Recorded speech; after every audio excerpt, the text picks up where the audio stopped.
The Mohr circle then is a tool that is going to allow us to determine the stress at a point on any plane. On any plane, okay? Now, what we need to do then is we need to understand how to use the Mohr circle, okay, to be able to determine the stress we want. Now, before we start doing that, we have to recall a definition that is very important and that we already stated before, which is that a stress acts on a plane, at a point on a plane. Okay? So a stress acts at a point on a plane. This is very important to remember because it's going to allow us to be able to conceptualize the Mohr circle, to understand what it does. Okay?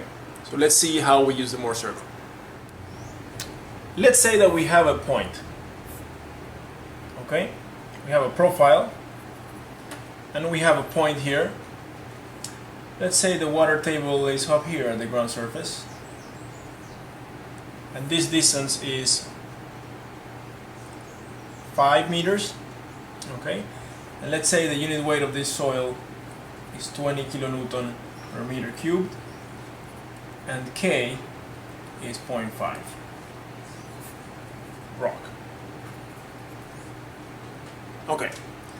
Now, let's say that you are asked a very generic question, which is, what is the stress at this point?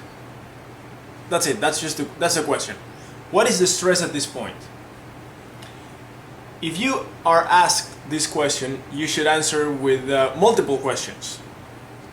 You should say, for example, well, what do you mean? Do you mean shear stress? Do you mean effective stress? Do you mean total stress? Okay? That is the first set of questions you ask. Then, based on the definition we mentioned before, you would say, in fact, the effective stress or total stress or shear stress on what plane, right? On what plane would you like me to determine this stress, and which stress is it? So to say that, or to ask what is the stress at a point, it's an incomplete question. Now, if you want to be smart in answering this question, let's say smart, or if you want to answer the question without a question, you would say, well, you want the stress at this point? I infer that your question basically wants or is asking for all the stresses that act on all the planes that pass through this point. In that case, what I'll do is I'll draw the Mohr circle for this point. Okay? So that would be your answer. So again, if somebody says, tell me the stress at this point, you would say, well, the stress, you really mean the stresses at the point on all the planes. Is that what you mean? If that is what you mean, then I will give you all of the stresses that act on all the planes. And to do that, I will basically give you a Mohr circle. So a Mohr circle provides all the stresses at a point. Okay? That is what the Mohr circle does. It's a tool that provides you, or whoever uses it, with all the stresses that act at a point on all the planes. Okay? And that is what we're going to use next. So let's draw the Mohr circle for this point, meaning let's calculate all the stresses that act at this point on all the planes. Okay? To do that, we recognize that the Mohr circle is drawn on a space or a plot with the following axes: shear stress and normal stress here. Now, in the case of soil, we would like to draw the Mohr circle, let's say in this example, the Mohr circle of effective stress, or the Mohr circle of effective stresses. Okay? Now you may say, why not the Mohr circle of of total stresses. Well, we can do that too. We can draw the Mohr circle of total stresses. But just for this example, we're going to draw the Mohr circle of effective stresses. The second thing we recognize is that the Mohr circle is drawn on a space that has axes of equal spacings, let's say, meaning that if you draw tick marks for these axes, here I'm doing it every half inch just because, you know, this ruler has a half inch tick marks here. If I do it for this axis, I have to do it exactly the same for this axis, and the spacings between the tick marks, must be the same for both axes. So for example, if in this case I have 20, 40, 60, 80, 100, then here I must have 20, 40, 60, 80, etc. Right? Now, if you are familiar with the Mohr circle, you would agree that it doesn't have to be 20, 40, 60. Here you could have 60, 80, 80, 100, etc. Right? Because the spacing is what matters. The spacing between here is 20 and here is 20. Okay? But for the sake of just being very clear, what we would want to do is essentially draw a Mohr circle with tick marks that are, yes, the same spacing, but with the axes that start at the origin. So this is the origin. Okay? Good. Now that we have set up the space, we're going to draw the Mohr circle for this point. So the Mohr circle that we draw here is going to tell us what are the stresses that act at this point on all planes. On all planes. Notice the power of the Mohr circle. It tells you all the stresses, not just one stress, all of them. Now before, in the previous section, we said that the vertical stress, in this case the effective stress, because we're drawing the Mohr circle of effective stresses in this case, the vertical effective stress and the horizontal effective stress are principal stresses, which means that the shear stresses on the planes on which they act are zero. Okay? Why are they principal? Well, because the ground is flat and horizontal and there's no construction going on. So, we draw this point, or this point, like that. Okay? Like an element, so we can see it. Here we're going to draw arrows for the vertical stress, effective, and here arrows for the horizontal stress, effective. Okay, now we are going to calculate these stresses, that one and that one, okay, and then we're going to use them to draw the Mohr circle. So I'm going to put this paper up here, this sheet here, so we can calculate. Okay, vertical effective stress. First thing we do is calculate the total vertical stress. So that's 5 times 20. 100 kPa.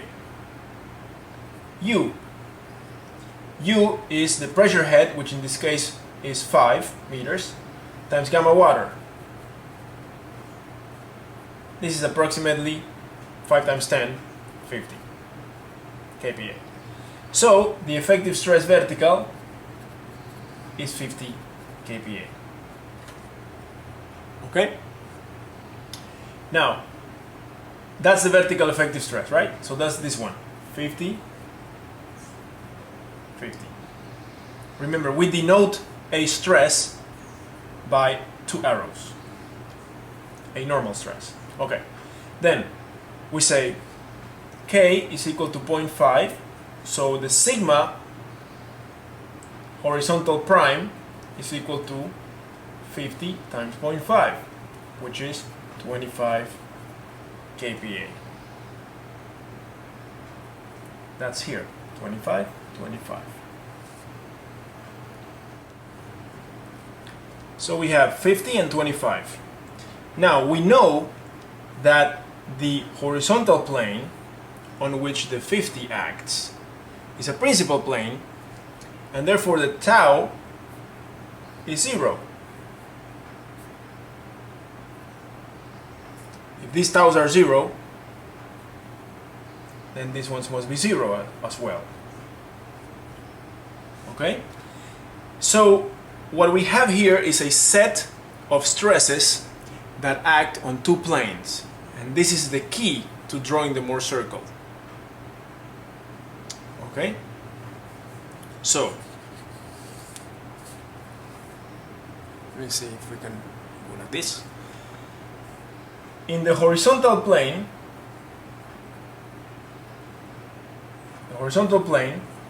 the sigma prime is 50 and the tau is 0. Right? This is the plane. Tau is parallel to the plane, 0, and then the 50 is normal to the plane. It's 50, of course. In the vertical plane, the sigma prime is the vertical plane, and the sigma that acts normal to that plane is 25. And the tau is 0. So what we have here is two coordinates, 50,0, that's this one, sigma prime tau, x, y, right? 50,0, and the other one is 25,0. So we basically use these two coordinates, okay, which are stress coordinates, sigma prime tau, to draw the Mohr circle. How do we do that? Well, we first need to put the coordinates as points here. So 50,0, 25,0. No, that's wrong. 25 is there.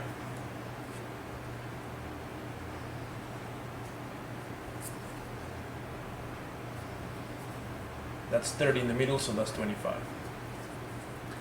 So the Mohr circle is a circle that touches these 2 points. Okay, clearly, Mohr circle looks something like this. Okay? This circle that I have not drawn here correctly, because what I should use is a compass, okay, and we're going to use it in a second to draw it better, okay? This Mohr circle tells you all the stresses that act at this point. All of them, including the shear stresses, okay? So clearly, 2 of those stresses are 50 and 25, which are accompanied by the shear stresses, which are in this case, in the case of these 2 coordinates, 0 and 0, because these are the principal stress coordinates.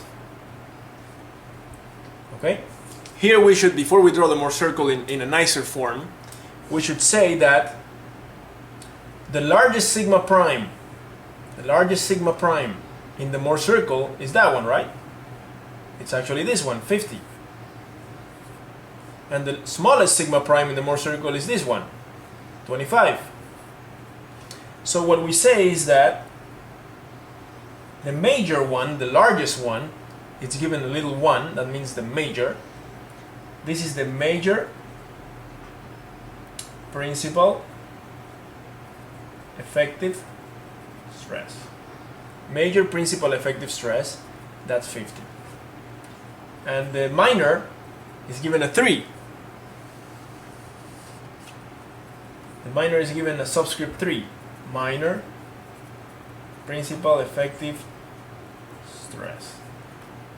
And that's equal to 25 kPa, of course. Okay? So you may say, well, where's the 2? Where's sigma 2? Sigma 2 is the intermediate stress, which in this case, the case of soil in a profile, is the stress that acts in this direction. Okay? Into the page, sorry. Into the page. The stress that acts at this point in this direction, it's also a principal stress in sigma 2. But in this case, sigma 2 and sigma 3, this is sigma 1, this is sigma 3, and sigma 2 is the same as sigma 3. Of course, the primes, right? Sigma 3 prime is the same as sigma 2 prime. They have the same amplitude, okay? And so does every stress that acts circumferentially about the point. That is why in soil the horizontal stress is also called the lateral stress, because it doesn't matter, provided that the ground is flat, it doesn't matter on what direction that stress is acting. It's always acting, you know, all around the point, of course. It's always acting in a lateral direction to the point, and they always have the same amplitude, provided that you have a geostatic condition with a flat ground. Okay, so remember, a point, the stresses at a point can be described by drawing a Mohr circle. This Mohr circle tells you it's including in here all the stresses at this point, including the principal stresses, the major principal stress, sigma prime 1, and the minor principal stress, sigma 3 prime. Okay, sigma prime sub 3 or whatever. Okay, something else just to mention here. Some students make the mistake of saying that tau, there's a principal tau or something like that. Okay, tau doesn't get any special, taus don't get any special names. Okay, only the sigmas can be principal. The taus are just taus. They don't have a, there's no major tau, minor tau, nothing like that. Okay, so just keep that in mind. Okay, now what I'd like to do is I would like to draw this Mohr circle in a true nice format, not just by hand trying to approximate a circle with my hand. Okay, we're going to use a compass. So notice that the Mohr circle here is a Mohr circle that is bound, let's say, by the major and minor principal stresses, 50 and 25. So we would want to open this scale up when we draw it again, so that we have a bigger Mohr circle, not this little tiny one. Okay, and that's what we're going to do with this grid paper. And you may not be able to see the grid paper or the grid in the paper that I printed out, but that's fine because you have engineering paper, the green one, or you could actually print out grid paper from Excel, etc. So just make sure that you are able to do that. Okay, so here's let's put the axis down here. Or well, we can put it anywhere. We can put the axis right here. One there. We'll put the other one here like this. Okay? Sigma prime tau. Because we're drawing the Mohr circle of effective stresses. Okay? We know that sigma 1 prime is 50 for our problem, and sigma 3 prime is 25. Okay, so let's say that we have here every 5, so this is 10, 20, 30, 40, 50 is over here. Okay, so it's a little bit messy, but that's fine. Okay, and then here we have 10, 20, etc. So our 2 points are 50, 0 and 25, 0, right? Our 2 coordinates. So 10, 20, so 50, 0 is right here, and 25, 0 is right here. Okay? Cool. Now, to draw the Mohr circle, we need to use a compass. And a compass, depends on which one you have, is supposed to be able to draw a nice, perfect Mohr circle. So what you do is you open the compass like this, right, to that distance. Then you measure, or you can actually measure point to point, you don't have to measure this. This is exactly 2 inches. So the center is at 1 inch. Okay, 2 inches, the center is right there at that thick, 1 inch. So I'm going to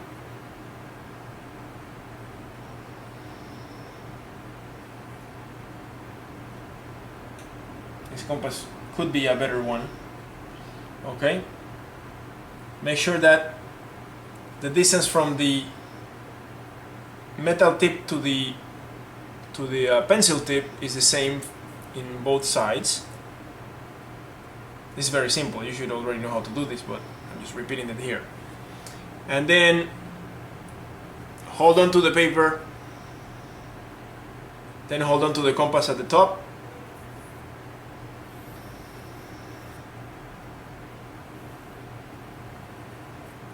and draw your Mohr circle.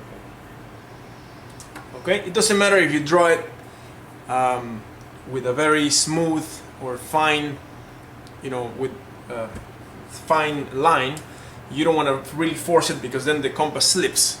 Okay, so that's the Mohr circle. This would work for us. Now, let's say that we go back to our problem, right? So we go back to our problem, which is this one right here. And let's say that we want to know this stress, that is the magnitude of this stress, effective stress. I'm going to put a circle around it, because it's not a principal stress, it's not sigma 1 or sigma 3. We cannot calculate it with, with our typical calculation methods like we have done here. Those are for principal stresses. But if we have a stress that is kind of a weird one like this, then meaning that it acts on a plane that is not a principal plane, then we need to use the Mohr circle. Okay? So let's say that we are in the quest of finding this effective stress, and this stress acts at an angle. Let's put here 30 degrees. Okay, this is 30 degrees from the horizontal. That is the angle of this arrow which denotes this stress. Let's say that we want to find what this stress is. Okay, we're going to use the tool, which is the Mohr circle, to determine that. Here's the Mohr circle. Okay, now let me zoom out a little bit. I'm going to go here to the side, and I'm going to draw the element. 50, 25, and here's this stress that acts at 30 degrees from the horizontal.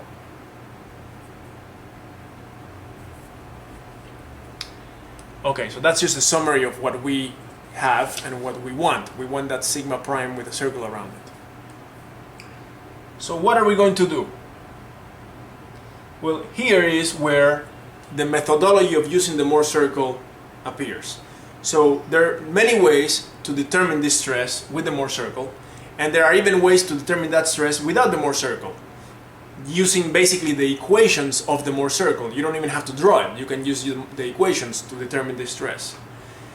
Now, in geotechnical engineering, we often are concerned with the evolution of the state of stress of a soil. Okay? What does that mean? That means that before construction, this point here is associated with this Mohr circle. But after construction, that same point may be associated with a different Mohr circle, because we have constructed here something at the top, or maybe we have excavated on the side. Okay? So we would like to know how the Mohr circle grows and shifts. Okay? So we always want to draw the Mohr circle. We are not really concerned too much with the equations of the Mohr circle when we try to monitor the evolution of the stresses at a point in the field. Therefore, the idea here is that you will adopt for this course, and later on you will see this is the case for geotech in the field, in industry, you will adopt the drawing of the Mohr circle to determine any stress that you want. Okay? Now, it's also worth mentioning here that it is more difficult to make a mistake by drawing the Mohr circle than by just using the equations. With the equations, it's very easy to make a mistake, and you don't know, unless you are very experienced, if you have the right answer or not. So it's very advisable to use the Mohr circle for those two reasons. The fact that in geotech we always draw it, and second, it's more likely that you will be correct when you use it. Okay, given that you will not make that many errors, let's say, the likelihood of making errors using equations is larger. Okay. Okay, so here is our situation, right? Here's our situation. We know that stress, we calculated it because it's a principal stress. We calculated this principal stress, and we want to know this stress that acts at a 30-degree angle from the horizontal plane. Okay? We're going to use the Mohr circle to determine that stress. Before we do that, the process of doing this is as follows. The first step, I'm going to introduce a new piece of paper here.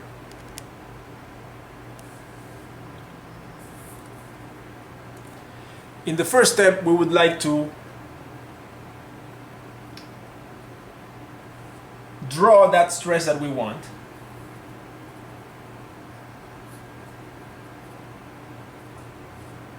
And draw the plane on which that stress acts. Remember the stress, sigma, always acts normal to the plane on which it acts, of course. That's why it's called a normal stress. Okay. The second step is to draw that point like this. Okay, with its principal stresses, 50, 25. Okay, now, the third step is to shade. What does that mean? Oops.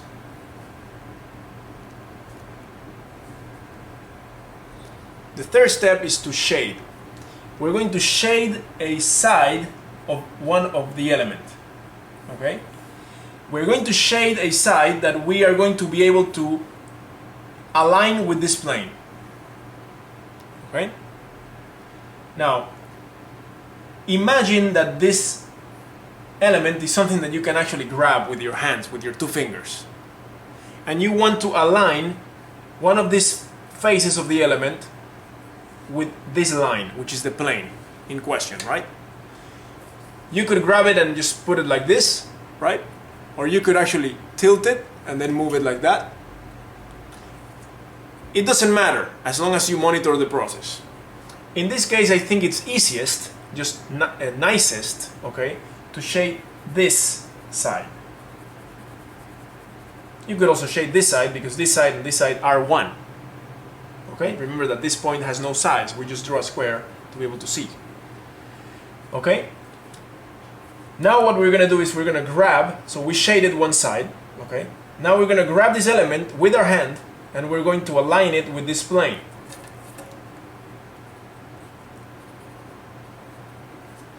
The plane I'm going to redraw here. Okay? How are we going to align it? Well, if we grab it and move it like this, it's going to end up looking like this.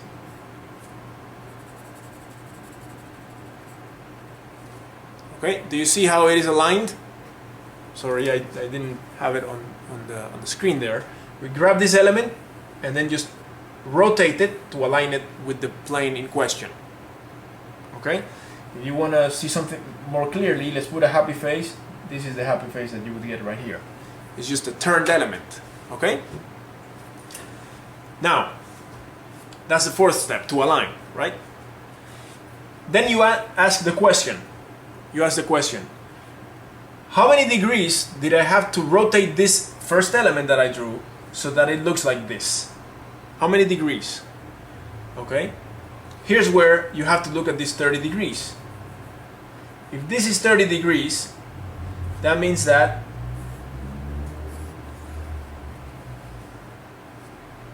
this is 30 degrees, right? I mean, think about it. If this angle was 1 degree, were 1 degree, then this line would be almost vertical. So this angle and this angle are the same. So basically you had to turn this element 30 degrees counterclockwise so that it looks like that. So you write here, I turned the element 30 degrees counterclockwise. Okay, now again, all these steps are the steps that are used to determine a given stress using the Mohr circle. Okay, so that's the fifth step. You know how much you turn this element and in what direction so that you aligned it to the plane in question. What plane? The plane on which the wanted stress acts. Okay. Now, having this information, I'm going to put it aside. You can go now to the Mohr circle. Okay? So step number 6 is to look at the initial element, okay, and realize that the 2 points, the 50 and the 25, in the Mohr circle, can be joined with a line. So you join them with a line. In this case, it's very simple. The line is basically along the x-axis. Okay? Now, sorry to go back and forth, but this is the way we do it. Look at step 5. I turned the element 30 degrees counterclockwise. That means that you're going to turn this line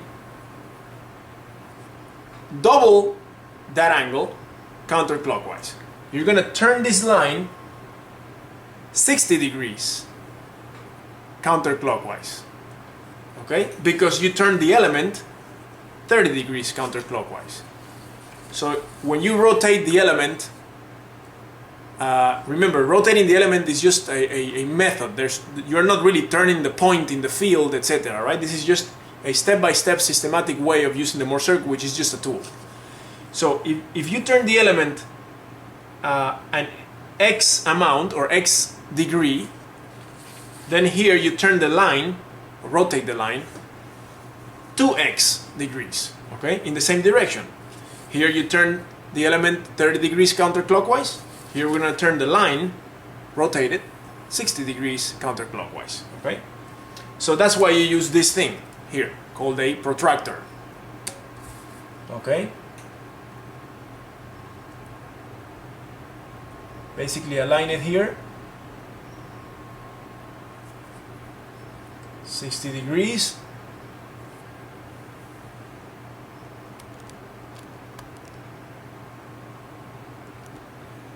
$60 degrees, right? 60 degrees, put a point there. Now I can draw a line to the center, right?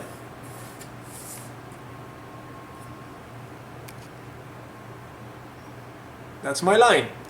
So I rotated this line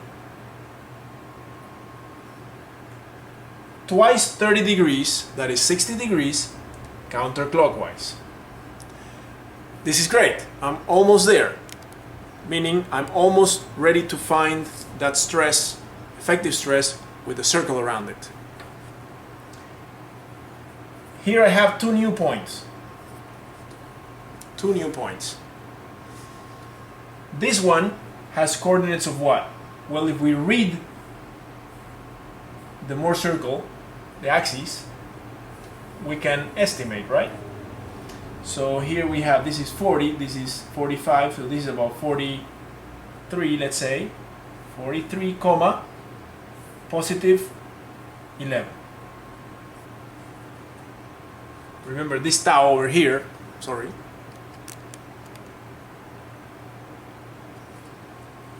Let's go back, I'm sorry about that. 43 for sigma prime, and the coordinates for tau for this point, the coordinate is, this is 10, then 11 or so, right? 11, 43, 11. This axis here is negative tau, right? It's the negative. So what we have here is, for this point, minus 11 and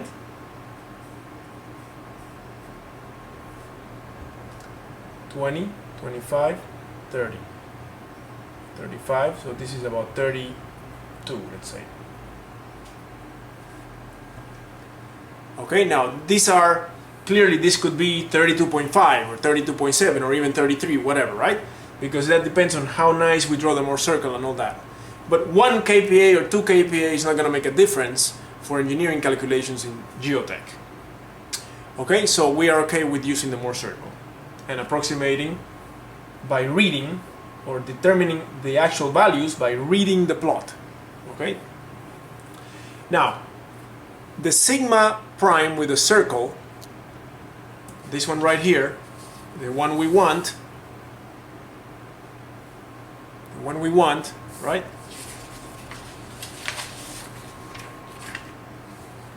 That one. That sigma prime with a circle is either 43 or 50, sorry, or 32. 43 or 32. It's one of these two. It's one of these two. Which one is it? Well, we have to go back to our steps. Okay, and remember what side we shaded. We selected to shade this side. Remember, the selection of the shading side is arbitrary. You can select any side, as long as you monitor how much you had to rotate the element to get that side to align with the plane. In this case, we chose this one, and therefore we rotated the element 30 degrees, and now it looks like that, right? So we shaded the side that corresponds to the 25 principal stress. Okay, that shading corresponds to this 25, which is this 25, right? So what that means is that this point is the relevant one, because as we rotated the line, that point ended up, let's say in quotes, ended up here. This is the point that is 25, 0. This point here is 50, 0, right? Which one did we shade? The side that corresponds to the 25,0. Therefore, we look at that point and we see where it ends up. It ends up here. Yes? Therefore, sigma prime with the circle is 32 kPa. Okay? So this is the way to determine the stresses at a point on other planes. Okay, that's why this lecture is called stresses at points on other planes, meaning on planes that are not principal. This plane on which this stress acts is not principal. Therefore, we need to use the Mohr circle to determine it. And we did so using our method of the 5 or 6 steps to determine it, which is here, 32.